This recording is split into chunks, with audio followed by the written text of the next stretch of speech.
I mean, there's just so much to There's say so much to about life say. insurance. And it's so Right. complicated. Right.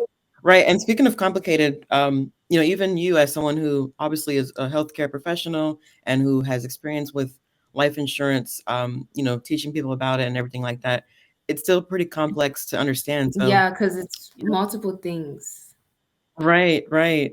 So if you can, I guess, can you tell us how can we make life insurance a little bit more accessible to our communities? And if you can maybe speak a little bit more about maybe some of the differences and how it can help immigrant communities. Yes. So a lot of times, like as immigrants, we come to this country with nothing. We come here seeking greener pastures, and we grow up watching our parents working like 2, 3 jobs to break even, to provide a life for us, which is amazing. And there are no words that we can use to express that gratitude to our parents.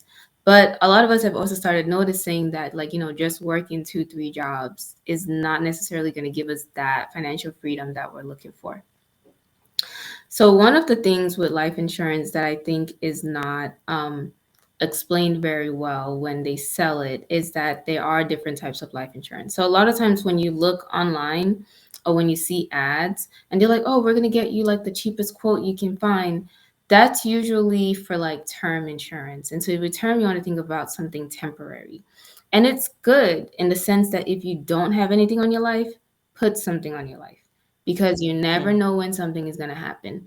But with term, that's for just a specific period of time. So it could be 10 years, 15 years, 30 years, whatever you can get. And once that period of time is up, it's pretty much up. When you think about building generational wealth with life insurance, that's when you start thinking of permanent life insurance, right?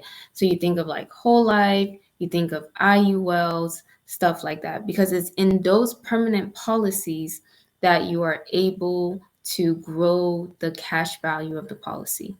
It's in those policies that you're able to borrow against it to use it for different things that you need um, to carry out in your life. It's in those policies that you are guaranteed that no matter what, no matter when, no matter how it happens, right? Your generations, your future generations will have access to that value that you have on yourself, right? And so, yes, when you think about a permanent policy, it is more expensive. But the analogy that I want to use is think about like purchasing a house, right? So you purchase a house and every month you have to pay your mortgage. Well, but guess what happens over time as you pay the mortgage and you own the house? You start developing equity on the house and you can borrow against that equity to use for different things. And then once you pay off the house, right, you keep paying your mortgage and do everything you got to do, you can also pass on that house to the next generation. So that's how I want you to think of a permanent policy. It's more expensive in the sense that it's more expensive than a term policy. But as long as you keep with your payments, do what you got to do, you can also like max fund it and increase the cash value over time. And then if something happens to you and you're no longer here, that is guaranteed money that will pass on to the next generation. And if you pass something on to the next generation, you're obviously going to be in a better place than you were.